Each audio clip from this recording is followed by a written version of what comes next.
Hello students, as you know we are doing our chapter issue of shares in which we have started our topic for future of share. In this video we will continue with the same topic. Yes student, in this video we are going to discuss 28th practical of DK Goyal in which Fast Food Limited issued a prospectus offering 10,000 equity shares at the rate of ₹50 each. The amount is payable as follows. On application ₹15, on allotment ₹10, on first call ₹15 and on final call ₹10. Ram, the holder of 500 shares, didn't pay the amount due on first call and final call. These 500 shares were forfeited and 300 shares reissued at ₹55 per share. Lesson, यहाँ पे राम जिसके पास 500 shares हैं उसने दोनों calls की payment नहीं की. हम शॉर्ट में बना लेंगे इनकी वर्किंग नोट्स. 500 शेयर्स हैं, क्या अमाउंट पे नहीं किया फर्स्ट कॉल, तो फर्स्ट कॉल कितनी है ₹15 है, तो 500 इंटू 15 7500. तो फर्स्ट कॉल पे 7500 नहीं रिसीव हुए कंपनी को. और फाइनल कॉल तो 500 शेयर्स इंटू 10 5000, तो 5000 फाइनल कॉल के नहीं आए हैं.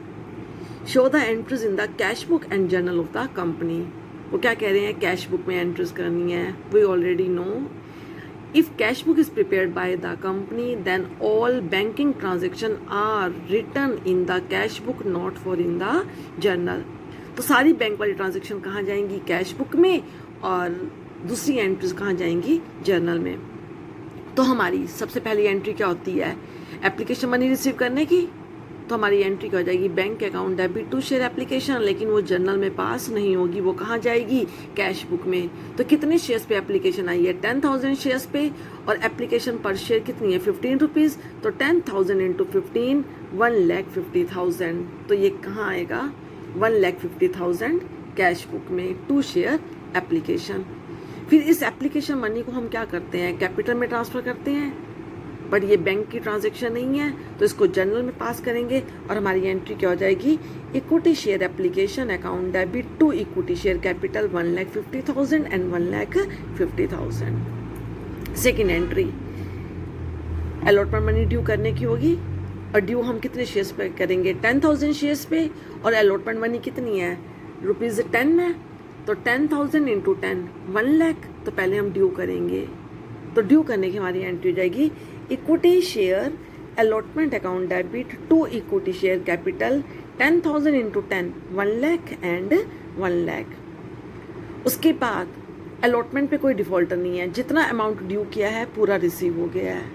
तो हमारी कैश बुक में एंट्री हो जाएगी to equity share allotment 1 lakh, क्योंकि bank account debit to share allotment होता है, और वो कहाँ जाएगी, कैश बुक में. अलॉटमेंट के बाद अब कंपनी क्या करती है, फर्स्ट कॉल ड्यू करेगी.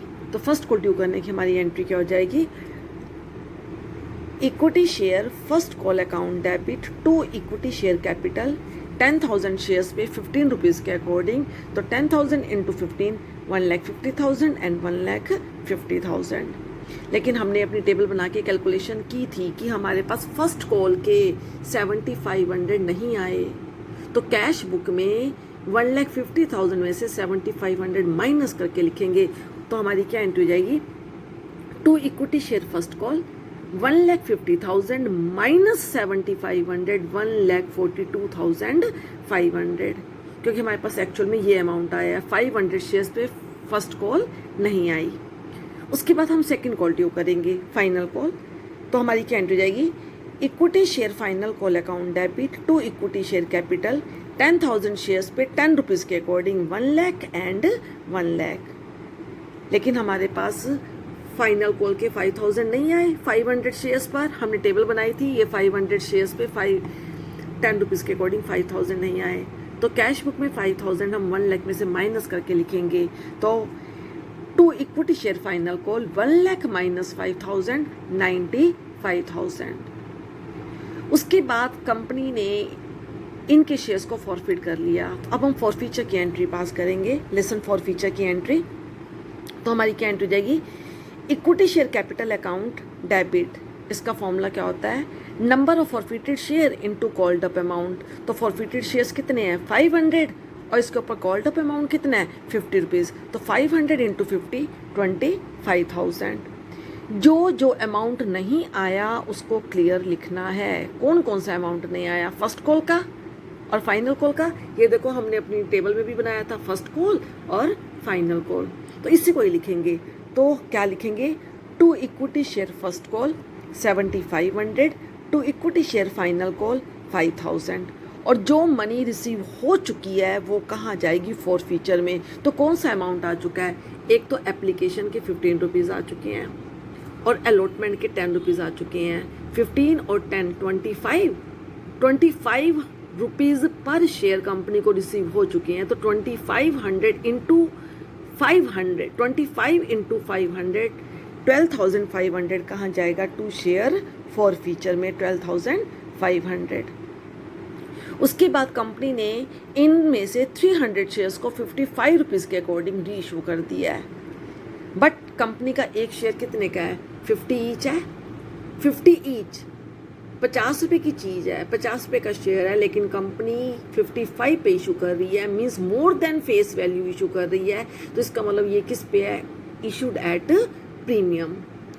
तो हमारी एंट्री होती है bank account debit to share capital to security premium. Bank में 55 आएंगे, लेकिन उसके रीज़न क्या है, to share capital to security premium, cash book बना रहे हैं, तो ये हमारा यहाँ चला जाएगा। कैपिटल में फेस वैल्यू जाती है, तो 300 इंटू 50, कैपिटल में फेस वैल्यू 300 इंटू 50 15,000, और 5 रुपीज़ प्रीमियम है 300 शेयर्स पे, तो to security premium reserve 1500।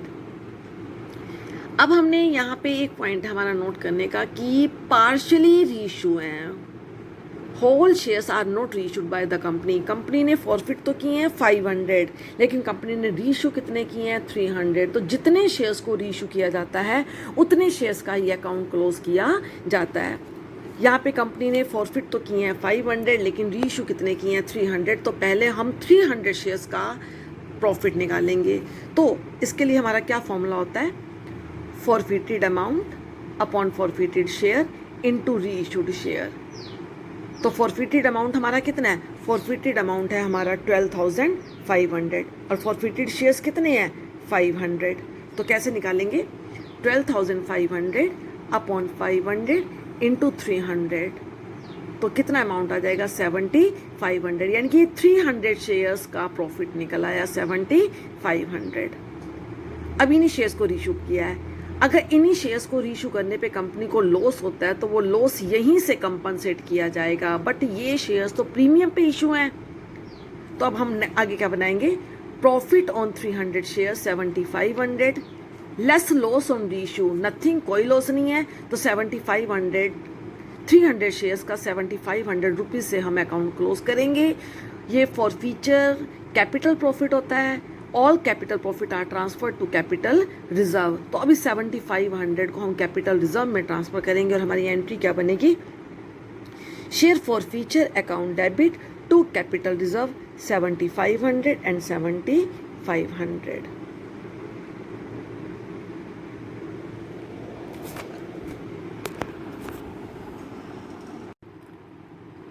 Yes student, now we are going to start 30th practical. W Limited issued 10,000 shares at the rate of ₹100 each, ₹80 called up. First point, share है 100 rupees का, लेकिन company ने इस साल सिर्फ 80 rupees ही call किए हैं। The amount payable as follows, on application ₹25, on allotment ₹20, on first call ₹20 and on second call 15। Amount were received as follows, amount इस प्रकार मिले हैं, लेसन कैसे, 8,000 शेयर्स, फुल अमाउंट कॉल्ड, जितना कॉल किया था सारा मिल गया है। कंपनी ने कितना कॉल किया था 80 रुपीज़, तो 8,000 शेयर्स पे कंपनी को सारा अमाउंट रिसीव हो गया, मीन्स सारे टिक मार्क हैं, एंड तक मिल गया। नेक्स्ट, ऑन 1,200 शेयर्स ₹65 पर शेयर, 65 रुपीज़ मिले हैं। तो देखो 65 रुपीज़ कहाँ तक बनते हैं हमारे, एप्लीकेशन 25, अलॉटमेंट 20, तो यहाँ तक 45 बना, फर्स्ट कॉल 20, यहाँ तक 65 बना एंड सेकंड कॉल 1580, तो 1200 शेयर्स पे 65 रुपीज़ आए हैं। इसका मतलब 65 रुपीज़ हमारे फर्स्ट कॉल तक बनते हैं। तो कंक्लूज़न क्या निकला कि 1200 शेयर्स पे सिर्फ फर्स्ट कॉल तक का अमाउंट आया है, 1200 शेयर्स पे सेकंड कॉल 15 रुपीज़ नहीं आई। तो अब इसको हम अमाउंट में रुपीज़ में निकालेंगे तो क्या हो जाएगा, 1200 into 15 18,000। That's mean second call का 18,000 कंपनी को रिसीव नहीं हुआ। नेक्स्ट ऑन 500 शेयर्स ₹45 पर शेयर, 45 रुपीज़ मिले हैं। तो 45 रुपीज़ कहाँ तक बनेंगे, एप्लीकेशन 25, अलॉटमेंट 20। तो यहीं तक का जो टोटल है वो 45 बन रहा है। इसका मतलब 45 रुपीज़ रिसीव हुए हैं, यानी कि अलॉटमेंट तक मिला है। तो फर्स्ट कॉल और सेकंड कॉल रिसीव नहीं हुई। कितने शेयर्स पे, 500 शेयर्स पे। तो अब हम फिगर्स में निकालेंगे, तो 500 into 20 10,000 first call, 500 into 15 7500 second call का। ये अमाउंट इन शेयर्स पे नहीं आया। उसके बाद आगे क्या कह रहा है, 300 शेयर्स पे 25 रुपीज़ आए हैं। तो 25 इसका मतलब सिर्फ एप्लीकेशन तक ही कंप्लीट हो जाता है। अलॉटमेंट क्योंकि 25 रुपीज़ आए हैं, सिर्फ यहीं तक का अमाउंट आया है, आगे वाला कोई भी अमाउंट इस शेयर होल्डर से रिसीव नहीं हुआ 300 शेयर्स पे। तो 300 इंटू 20 6,000 ये अमाउंट नहीं आया। 300 इंटू 20 6,000 फर्स्ट कॉल का एंड 300 इंटू 15 4,500 सेकेंड कॉल के, ये अमाउंट नहीं रिसीव हुए कंपनी को। अब हम टोटलिंग कर लेते हैं कि कितना अमाउंट किस उस पे हमें रिसीव नहीं हुआ। अमाउंट नॉट रिसीव्ड, तो 6,000 अलॉटमेंट के रिसीव नहीं हुए, फर्स्ट कॉल के 16,000 और सेकंड कॉल के 18 + 12 30,000। तो 30,000 सेकंड कॉल के रिसीव नहीं हुए। अब इस टेबल को करके हम फटाफट अपनी एंट्रीज पास कर लेंगे। पहली एंट्री हमारी क्या आती है रिसीव करने की, तो हमारी क्या एंट्री जाएगी, bank account debit to share application.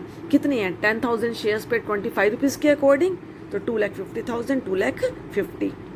फिर इस एप्लीकेशन मनी को कहाँ ट्रांसफर किया जाता है, कैपिटल में। तो नेक्स्ट एंट्री क्या हो जाएगी, share application account debit to share capital 2,50,000 and 2,50,000। उसके बाद हमारी नेक्स्ट एंट्री क्या होती है, शेयर अलॉटमेंट मनी ड्यू करने की। तो share allotment account debit to share capital 10,000 into 20 2 lakh. But working notes prepare करके हमने कैलकुलेट किया था कि 6,000 अलॉटमेंट के रिसीव नहीं हुए।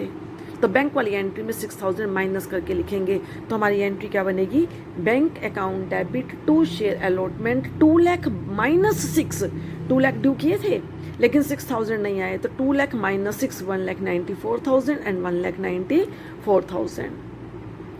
After then we will due the first call, share first call account debit to share capital 10,000 into 20 2 lakh.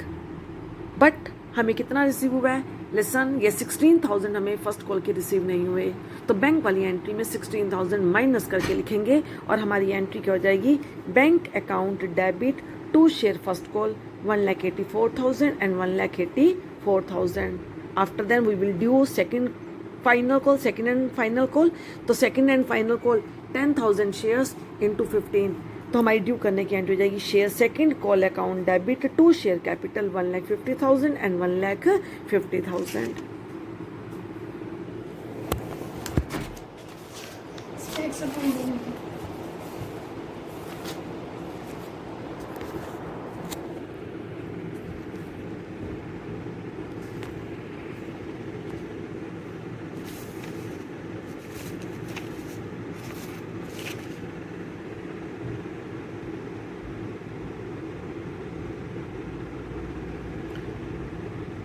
अब हम सेकंड कॉल को रिसीव करने की एंट्री करेंगे। तो हमारी एंट्री क्या हो जाएगी, bank account debit to share second call. हमने ड्यू किए थे 1,50,000, लेकिन हमने अपने वर्किंग नोट्स बनाकर कैलकुलेट किया था कि हमारे पास 30,000 सेकंड कॉल के नहीं आए थे।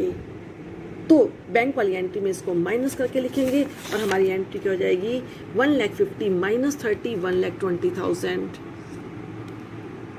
And directors. उसके बाद को क्या कह रहा है, directors forfeited those shares on which less than 65 पर शेयर वर रिसीव्ड। डायरेक्टर्स ने उन शेयर्स को फॉरफिट किया है जिनके ऊपर 65 65 से कम अमाउंट रिसीव हुआ था, 65 से कम। अब देखो 1200 शेयर्स वो कह रहा है 65 से कम, बट 1200 शेयर्स के ऊपर तो 25 + 20 45 + 20 65 रिसीव हो चुका है। डायरेक्टर्स ने उनको फॉरफिट किया है जिनके ऊपर 65 से कम आया है। तो 65 से कम कितने शेयर्स पे आया है?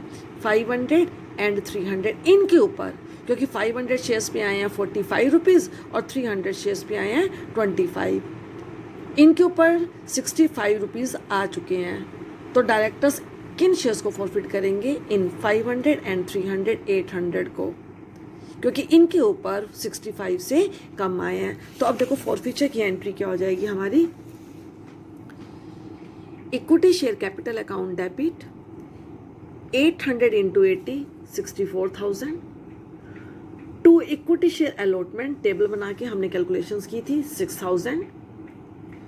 To equity share first call table बना के हमने कैलकुलेशन की है 16,000। To equity share second call, listen second call हमने सिर्फ इन 2 शेयर होल्डर्स के शेयर्स को फॉरफिट किया, इसको तो फॉरफिट ही नहीं किया। जिन शेयर्स को फॉरफिट किया उन्हीं का ही लिखेंगे ना। तो सेकंड कॉल सिर्फ ये 12,000 हमारे पास नहीं आई 800 शेयर्स पे। तो इक्विटी शेयर सेकंड कॉल 800 × 15 12,000 और उसके बाद टू इक्विटी शेयर फॉरफिचर जितना अमाउंट इनके ऊपर रिसीव हो चुका हुआ है वो कैलकुलेशन कर लो या डिफरेंस अमाउंट ले लो। तो इक्विटी शेयर फॉरफिचर में कितना अमाउंट आएगा? 30,000। That's all about the 30th practical. Now we are going to start 39th practical.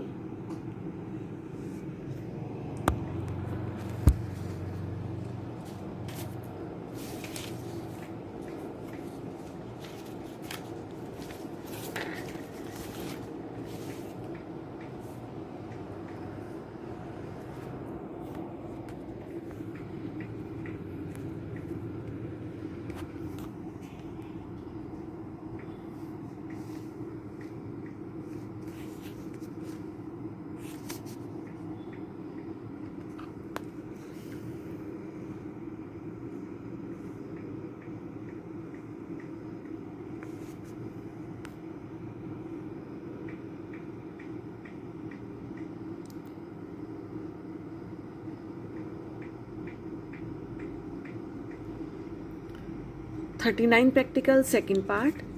B Limited forfeited 1,000 shares of Pistanich. Rupees 8 called up for non-payment of allotment of rupees 2.50 per share and the first call of rupees 3 per share. तो देखो B Limited ने forfeit किए हैं 1,000 share 10 each 8 called up. तो जितना called up है forfeited share into called up amount, forfeited share 1,000 और called up amount कितना है 8 रुपीज़ है। तो 1,000 × 8 8,000। जो अमाउंट रिसीव नहीं हुआ, non payment of allotment and first call, allotment बनी है 2.50 तो 2 शेयर अलॉटमेंट 1,000 × 2.50 तो 2,500। 2 शेयर फर्स्ट कॉल तो 1,000 × 3 3,000 और जो अमाउंट रिसीव हो चुका है। तो देखो कंपनी ने कितने कॉल्ड अप किए थे 8 रुपीज़, लेकिन उसमें से कंपनी को कितना रिसीव नहीं हुआ 5.50 2.50 अलॉटमेंट का और 3 रुपीज़ फर्स्ट कॉल का।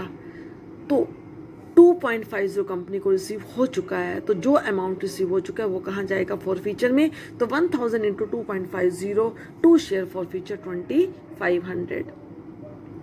आगे हमें स्टेटमेंट में क्या कह रहा है, out of these 400 shares forfeited. तो हो गए हैं out of this 400 shares were issued for ₹7 पर शेयर एज 8 कॉल्ड अप। 7 पर शेयर रीइशूड फॉर या एट वाला अमाउंट बैंक में, और जितना पेड अप है वो कैपिटल में, यानी कि पेड अप का मतलब उसका टैग। तो 8 पेड अप है बट ₹4 तो बैंक में कितने आएंगे 7।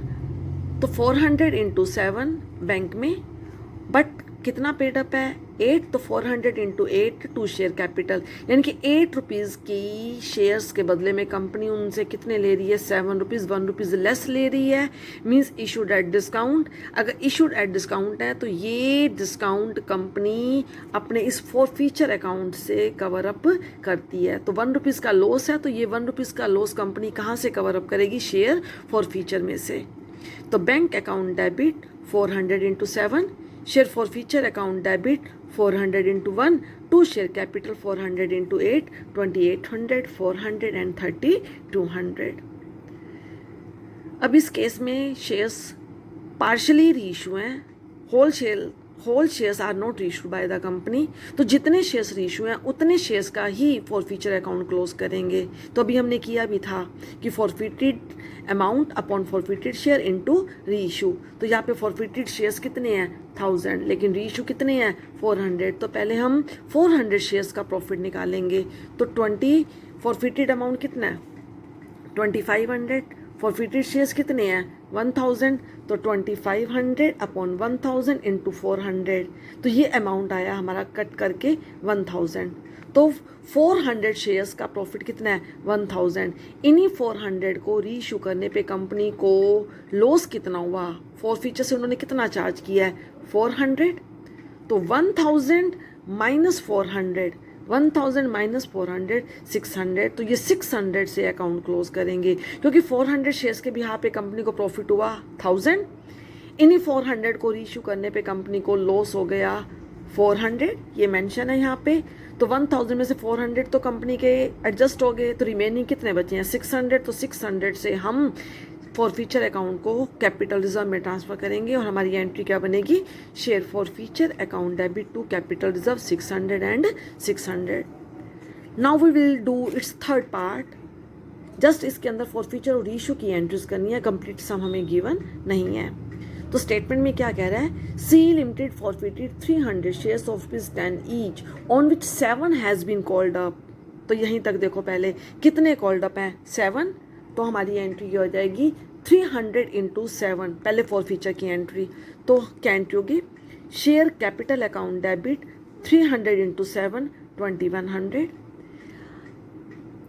And ₹5 has been paid. इन्होंने ये कहा है कि 5 रुपीज़ आ चुके हैं, बट ये नहीं कहा कि अलॉटमेंट क्या है, तो क्या फर्स्ट कॉल है।